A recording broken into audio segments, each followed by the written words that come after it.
It's so interesting to me to see Democrats who once disparaged, who ignored the violence, I should say, all of a sudden caring about it. But let's not forget what they said previously. Speaker Nancy Pelosi downplaying the violence rocking U.S. cities, ignorantly saying people will do what they do. Jerry Nadler, when asked about Antifa, he said that was a myth that's being spread around Washington, D.C. It's not a myth. In fact, an Antifa individual took the life of an innocent Trump supporter in Portland. You have Rep. Ayanna Pressley saying that she wanted unrest in the streets. Chris Cuomo saying, show me where it says protesters are supposed to be peaceful. I'll give you an idea, Chris, it's the Constitution. Don Lemon saying, quote, the rioting has to stop, Chris, as you know, and I know it's showing up in the polls, it's showing up in the focus groups. It's the only thing right now that's sticking. So now all of a sudden, 90 days later, I from this podium have talked about law and order. The president has talked about law and order repeatedly, but because the polling has shifted, now it's time for the Democrats to deny what they said previously and all of a sudden focus on law and order. I'll leave you with this. That's like the arsonist blaming the firefighter.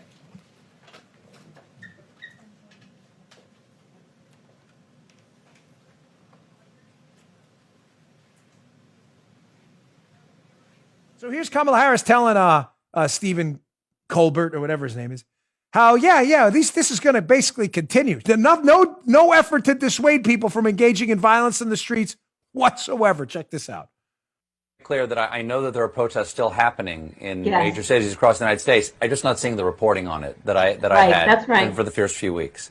That's right. But they're not going to stop. They're not going to stop. And they're not, this is a movement, I'm telling you. They're not going to stop. And everyone beware, because they're not going to stop. They're not going to stop before Election Day in November, and they're not going to stop after Election Day.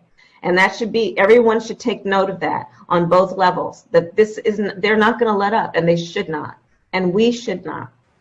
There you go, folks. There's your potential future vice president. God forbid Joe Biden wins this election. That you should all quote, folks, beware. They're not going to stop. And note what she is, and they shouldn't.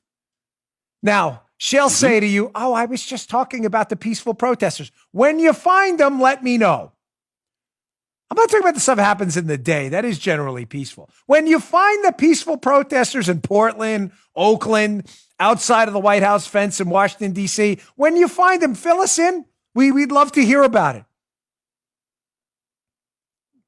You may say, well, she's going to bail her way out of that one and say, no, I was just talking about the peaceful protesters. Well, Ayanna Pressley, member of the squad member, Ayanna Pressley, here's Ayanna Pressley basically calling for unrest in the streets.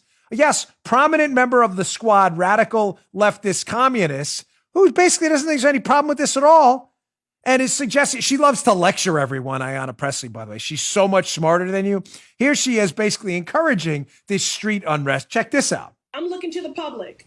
This is as much about public outcry and organizing and mobilizing and applying pressure so that this GOP-led Senate and that these governors that continue to carry water for this administration, putting the American peoples in harm's way, turning a deaf ear to the needs of our families and our communities, hold them accountable.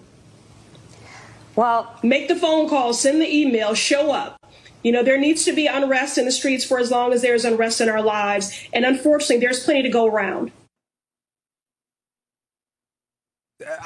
We didn't manipulate that. That's actually a member of Congress calling for unrest in the streets. As long as there's unrest in our lives.